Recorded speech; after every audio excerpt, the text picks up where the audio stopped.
বিকেলের সময় দুই ভাই মাঠে খেলতেছিল। খেলতে খেলতে ছোট্ট রোহিত হঠাৎ অনেক দূরে চলে গেল।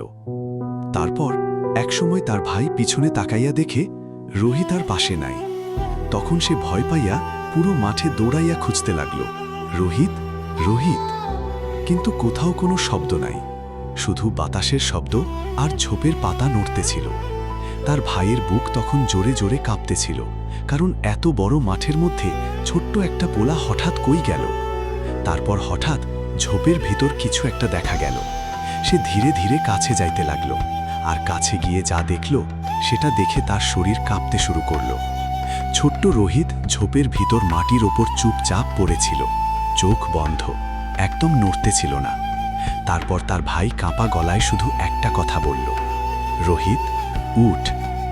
পার্ট 2 দেখতে কমেন্ট করো।